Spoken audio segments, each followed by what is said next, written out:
सांग काय बरं. प्रत्येक हॉस्पिटलला फक्त बाळाची केअर घेतली जाते, लेडीजची नाही घेत. म्हणजे बाळाचं जसं अंघोळ घालणं, स्पंज करणं म्हणा किंवा त्याला मॉइश्चराईज करणं, ह्या त्या गोष्टी इतर हॉस्पिटलला होत्या. पण मी फर्स्ट हॉस्पिटल आपलं असं पाहिलं की जिथं म्हणजे मला उठून बसतासुद्धा येत नाही आहे, तरी त्यांनी म्हणजे माझी स्पंज केलं, मला पूर्ण पावडर लावलं, पूर्ण माझे केस वगैरे घालून दिले, मला न्यू गाऊन घातला. म्हणजे बाळासोबत माझी पण केअर घेतली. हे फर्स्ट टाईम आम्ही पाहिलं.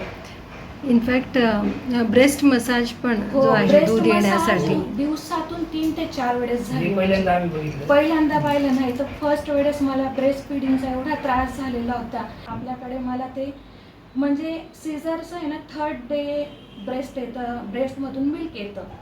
पण फर्स्ट टाइम म्हणजे मी असं पाहिलं की 2nd डेच मला मिल्क येऊन गेलं ब्रेस्टमध्ये मसाजमुळे.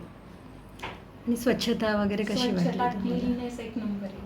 आपल्याकडे जे काही म्हणजे सर आणि तुम्ही मॅडम आहेत दोघंजण, तुमचं समजवणं जे आहे ना पेशंट लोकांना ते एकदम अतिशय उत्तम हा, म्हणजे आहे. एक family members. आणि जे स्टाफ वगैरे नर्सिंग स्टाफ वगैरे तो अतिशय उत्तम आहे. त्यांनी पण चांगली काळजी घेतली आमची पेशंटची. आणि दुसऱ्या पेशंटना अजून तुमच्या नातेवाईकांना हो, रेकमेंड नाही, कराल आम्ही का? नक्की आम्हाला आम्हाला एवढं भविष्यात आवडलं जे तर काही नक्की. ओळखीचे आहेत ना, आम्ही इथे सजेस्ट करणार तुमच्याकडेच.